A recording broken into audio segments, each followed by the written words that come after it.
वालेकुम दोस्तों, welcome to conceptual science YouTube channel. हमारे लेक्चर सीरीज का आज का लेक्चर फिजिकल क्वांटिटीज के हवाले से है। हम आज के लेक्चर में जानेंगे फिजिकल क्वांटिटीज क्या है और उनकी यूनिट्स यानी कि इकाइयां क्या है, इनको हम आज समझेंगे। पूरी फिजिक्स का बुनियाद फिजिकल क्वांटिटीज के ऊपर बेस करता है। कोई भी मिकदार को, कोई भी फिजिक्स के अंदर कोई भी चीज को आप जब तक फिजिकल क्वांटिटीज के हवाले से इल्म नहीं रखेंगे तब तक किसी चीज की मेजरमेंट पॉसिबल नहीं है। तो आइए दोस्तों, आज हम फिजिकल क्वांटिटीज क्या होती है इसके ऊपर बात करेंगे। फिजिकल क्वांटिटीज यानी कि तबीई मिकदारें, the measurable characteristics of material objects are called physical quantities. For example, force, time, mass, length, speed, volume, area। किसी भी ऑब्जेक्ट की वो तमाम खुसूसियात या किसी भी जिस्म या बॉडी के वो तमाम खुसूसियात जो काबिल पैमाइश हों, उन तमाम खुसूसियात को हम फिजिकल क्वांटिटीज कहलाते हैं। जैसे कि मेरे पास एक किताब है, किताब को मैं अगर ले लेता हूँ तो इसकी कोई न कोई वजन है, उस किताब की लेंथ है, विड्थ है, यानी कि उस किताब का हम मास भी नाप सकते हैं, उसकी लेंथ भी नाप सकते हैं, विड्थ भी नाप सकते हैं और लेंथ और विड्थ की वजह से उसका एरिया भी नाप सकते हैं। इसी तरह कोई बर्तन है जिसका हम वॉल्यूम भी नाप सकते हैं, किसी चीज पर लगने वाली कुव्वत को भी हम नाप सकते हैं। इस तरह बेशुमार नियमत वो क्वांटिटीज हैं। इसी तरह टाइम है और टार्क है, वॉल्यूम है, वगैरह वगैरह बेशुमार फिजिकल क्वांटिटी से इनको हम आगे इनके टाइप्स में डिस्कस करते हैं। तो फिजिकल क्वांटिटीज तमाम वो खुसूसियात जो काबिल पैमाइश हों, जिनको हम आसानी से नाप सकते हों, इनको हम फिजिकल क्वांटिटीज कहलाते हैं। फिजिकल क्वांटिटीज के दो अक़साम हैं। बेसिकली है तो तीन अक़साम है, लेकिन आज के हमारे कोर्स में यानी कि 9th लेवल पे जो क्वांटिटीज दिए हुए हैं वो दो अक़साम है, base quantities and derived quantities. Number 1 base quantities, derived quantities and third one is supplementary quantities. हम आज बेस क्वांटिटी और डिराइव्ड क्वांटिटीज के ऊपर बात करेंगे। Base quantities, all those physical quantities which are independent of any other quantity। तमाम वो physical quantities जो इंडिपेंडेंट हो दूसरी क्वांटिटीज पर, इनका दूसरी क्वांटिटीज पर इन्हिसार न हो, इनको हम फिजिकल क्वांटिटीज कहलाते हैं। जैसे कि टाइम हो, लेंथ हो, मैस हो वगैरह। किसी भी चीज का आप मास मालूम करने के लिए कोई फार्मूले की या कोई कुलिये की आपको जरूरत नहीं पड़ती है। लेंथ मालूम करने के लिए भी कोई फार्मूले की जरूरत नहीं होती है। टाइम मालूम करने के लिए भी कोई जरूरत नहीं है। ये बेसिक क्वांटिटीज हैं। जबकि माखूज मकदार यानी डिराइव क्वांटिटीज के लिए क्या होती है, कोई ना कोई दूसरी क्वांटिटीज की जरूरत होती है। मिसाल के तौर पर मैं किसी चीज के ऊपर लगने वाली कुव्वत या फोर्स को मैं मालूम करना चाहूँगा तो मुझे उस ऑब्जेक्ट का मास की जरूरत होती है, यानी एक बेस क्वांटिटी की भी जरूरत होती है और एक्सेलरेशन का भी जरूरत होता है।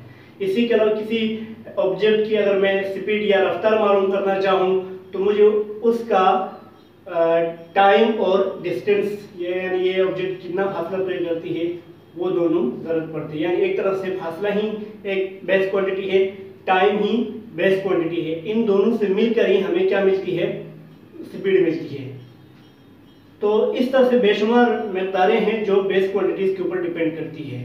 बेस क्वांटिटीज में से कोई ना कोई क्वांटिटीज इनमें ना हो तो वो क्वांटिटी बनती ही नहीं है। तो डिराइव्ड क्वांटिटीज क्या है, all those physical quantities which are independent on any other which are dependent on any other quantities are called derived quantities। For example, force है, speed है, volume है, torque है, area है वगैरह। अगर किसी चीज का हम एरिया मालूम करना चाहे हमें उसकी लेंथ और विड्थ की जरूरत होती है, लंबाई और चौड़ाई की जरूरत होती है। अगर लंबाई और चौड़ाई न हो तो कोई एरिया नामी क्वांटिटी का कंसेप्ट ही नहीं बनता है। तो इसलिए एरिया के लिए हमें दो बेस क्वांटिटीज का होना जरूरी है। वॉल्यूम के लिए भी तीन बेस क्वांटिटीज का होना जरूरी है। अगर हम किसी रोटेट करने वाली बॉडी पर लगने वाली टार्क को अगर हम मालूम करना चाहें तो हम इस पर लगने वाली कुव्वत यानी फोर्स और पॉइंट ऑफ रोटेशन से फोर्स लगने वाली जगह तक का फासला यानी कि लेंथ की ज़रूरत होती है। अगर ये दोनों हो तो हम टार्क मालूम कर सकते हैं, अदरवाइज हम टार्क मालूम नहीं कर सकते हैं। तो इस तरह के बेशुमार डिराइव्ड क्वांटिटीज है जिनका डिपेंडेंट होता है बेस क्वांटिटीज के ऊपर। आइए तो फिर हम इनकी कुछ यूनिट्स के ऊपर बात करते हैं। तो आइए हम सबसे पहले बेस क्वांटिटीज और इनकी यूनिट्स पर बात करते हैं, इनकी इकाइयों पर, यानी कि कोई भी बेस क्वांटिटी को हम किस यूनिट में नापते हैं। तो इससे पहले हमें यह बात ज़हन नशीन करनी चाहिए कि all physical quantities consist of A magnitude and a unit. Her physical quantity दो चीज़ों पर मुश्तमिल होती है जिनके बगैर वो फिजिकल क्वांटिटी का कोई माना नहीं होता है। जैसे कि मैं किसी के पास कोई चीज़ लेने जाता हूँ तो मुझे उस चीज़ की मकदार भी पता होनी चाहिए और इसकी यूनिट भी मेरे पास होनी चाहिए। मिसाल के तौर पर एक बंदा किसी बंदे के पास, दुकानदार के पास कोई चीनी लेने जाता है तो वो उसे कहता है मुझे चीनी दे दो। अब वो दुकानदार नहीं समझ पाएगा चीनी दे दूँ तो कितना दे दूँ या कितना उसको देना पड़ेगा। तो उस चीज़ के लिए ये खरीदने वाला बंदे को चाहिए कि चीनी के साथ साथ, क्वांटिटी के साथ साथ उसकी मकदार भी बताए, यानी कि उसकी यूनिट भी बताइए। मिसाल के तौर पर चीनी 2 kg, सिर्फ अगर 2 दे दो कहा तो फिर उसको समझ नहीं, 2 क्या देगा, 2 किलोग्राम देगा या 2 यूनिट देगा या 2 मन देगा, क्या देगा उसको पता नहीं चलेगा। जब तक यूनिट ना हो वो दुकानदार दे नहीं पाएगा, इसलिए उसको क्या बताना पड़ेगा, 2 किलो चीनी दे दो। 2 इसकी क्या है, क्वांटिटी या मैग्नीट्यूड है, जबकि केजी क्या है, उसकी यूनिट है। यूनिट के बगैर माना समझ में नहीं आते। किसी भी लंबाई के अगर नापते हो 4 सेंटीमीटर, 5 मीटर, 6 मीटर, यहाँ मीटर, सेंटीमीटर वगैरह, किलोमीटर वगैरह क्या है इसकी यूनिट से, जबकि 3, 4, 5 वगैरह इसकी क्या है, मतलब ये मैग्नीट्यूड से। इसी तरह बेस क्वांटिटीज एंड यूनिट्स, हमारे पास सबसे पहले लेंथ है। लेंथ को एसआई यूनिट में एल से रिप्रेजेंट किया जाता है। लेंथ को नापने के लिए हम इसका यूनिट मीटर का इस्तेमाल करते हैं। मीटर को हम एम से रिप्रेजेंट करते हैं। ओवरऑल फिजिक्स में लेंथ को नापने के लिए इसकी यूनिट मीटर और इसको हम एम से रिप्रेजेंट करते हैं। दूसरी बात टाइम है, जिसको हम टी से रिप्रेजेंट करते हैं। टाइम का ऐसा यूनिट क्या है, सेकेंड है, जिसको हम एस से रिप्रेजेंट करते हैं। मास को हम एम से रिप्रेजेंट करते हैं। ये जितने भी क्वांटिटीज यहाँ पे है सब बेस क्वांटिटीज है। तो मास को हम एम से रिप्रेजेंट करते हैं। मास को नापने की यूनिट किलोग्राम है, किलोग्राम में नापा जाता है, जबकि किलोग्राम को हम केजी से रिप्रेजेंट करते हैं। इलेक्ट्रिक करंट यानी कि बढ़ती करंट को हम आई से रिप्रेजेंट करते हैं। इसको सबसे पहले एम्पेयर में नापा तो इसकी यूनिट एम्पेयर से जानी जाती है। एम्पेयर को हम ए से रिप्रेजेंट करते हैं। इसी तरह टेम्परेचर, दर्जा हरारत हम टी से रिप्रेजेंट करते हैं। इसकी यूनिट केल्विन है, केल्विन को हम के में भी रिप्रेजेंट करते हैं। टेम्परेचर नापने के बहुत सारे यूनिट्स है, सेल्सियस है वगैरह वगैरह, फारेनहाइट है, लेकिन एसआई यूनिट में टेम्परेचर की यूनिट है केल्विन। इसी तरह अमाउंट ऑफ सब्सटेंस, किसी भी शेय की मकदार को हम एन में रिप्रेजेंट करते हैं, जिसका यूनिट है मोल, जबकि इसकी यूनिट को हम MOL मोल से रिप्रेजेंट करते हैं। इसी तरह इंटेंसिटी ऑफ लाइट, लाइट की शिद्दत को हम I से रिप्रेजेंट करते हैं। उसकी यूनिट है कैंडेला, कैंडेला को हम CD से रिप्रेजेंट करते हैं। इसके बाद हम बात करेंगे डिराइव्ड क्वांटिटीज और इनके यूनिट्स के ऊपर। अब हम बात करते हैं चंद डिराइव्ड क्वांटिटीज और इनके इकाइयों पर, यूनिट्स पर हम बात करेंगे। डिराइव्ड क्वांटिटीज में जैसे कि फोर्स आता है, फोर्स को हम F से जाहिर करते हैं। फोर्स नापने की यूनिट किलोग्राम पर सेकंड स्क्वायर भी है, लेकिन इसको न्यूटन में नापा तो इसको हम न्यूटन से भी रिप्रेजेंट करते हैं। जबकि इस यूनिट के सिंबल को हम N या kg मीटर पर सेकंड स्क्वायर से भी जाहिर करते हैं फोर्स की यूनिट को।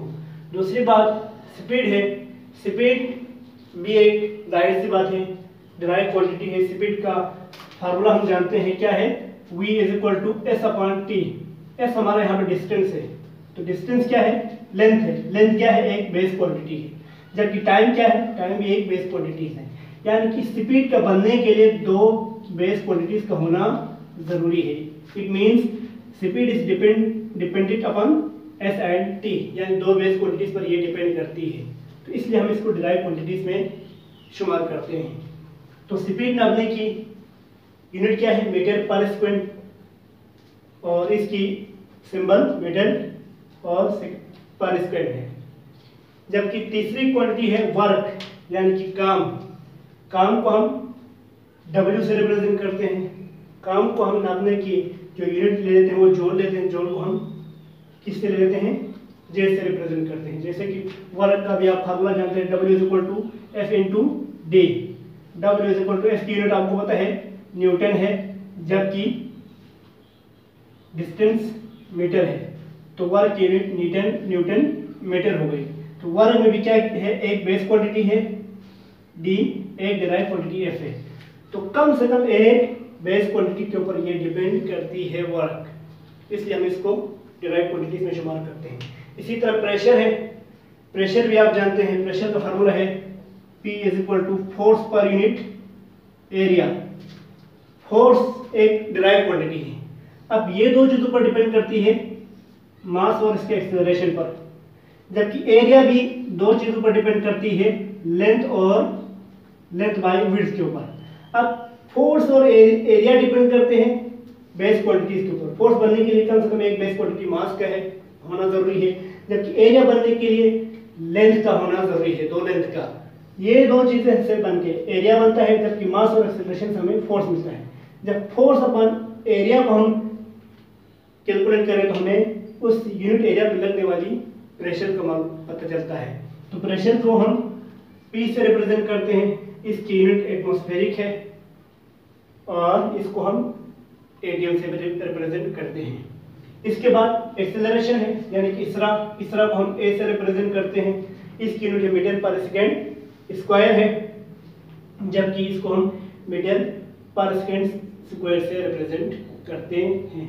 अब हम बात करते हैं कुछ ऐसा यूनिट्स के अलावा भी कुछ निज़ाम में, यानी कि पैमाइश के निज़ाम में कुछ और भी निज़ाम है, जैसे कि JK system, MK system, CJ system. इनका थोड़ा सा तारुफ करते हैं, फिर इसके बाद हमारा लेक्चर हम वाइंड अप करते हैं।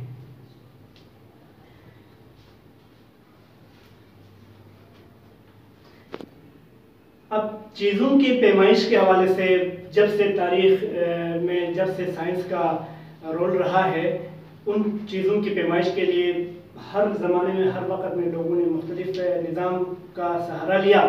उनमें से 4 सिस्टम ऑफ यूनिट का हम यहाँ पर तज़किरा करते हैं। तो ऐसा यूनिट से पहले 3 निज़ाम राइज थे जो कि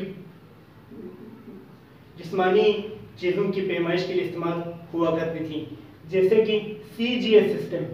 CGS का सिस्टम का मतलब ये होता है कि लेंथ को हम सेंटीमीटर से नापते थे, मास को हम ग्राम से नापते थे, जबकि एस यानी टाइम को हम सेकंड से नापते थे CGS सिस्टम में। इसके बाद MKS सिस्टम आई, जिसके अंदर हमने चेंज किया कि लेंथ को सेंटीमीटर की बजाय हम मीटर में नापेंगे, जबकि मास को ग्राम की बजाय हम किलोग्राम में नापेंगे, जबकि टाइम को तो हम सेकंड में ही नापेंगे। इसके अलावा ब्रिटिश इंजीनियरिंग सिस्टम आई, जहाँ पे फोर्स को हम पाउंड से नापते हैं। इसके इतनी वो नहीं है, बाकी तमाम चीज़ें ये फॉलो करती है, जब सिर्फ और सिर्फ ये फोर्स को पाउंड में पैमाइश करती है।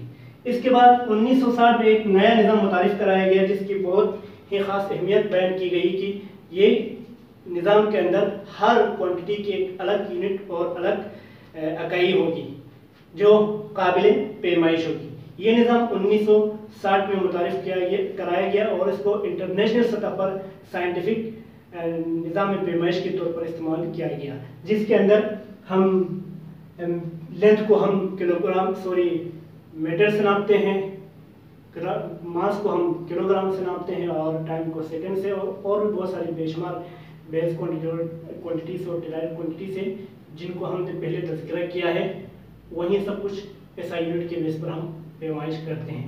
इसी के साथ आज का लेक्चर वाइंड अप करते हैं। अल्लाह हाफिज़।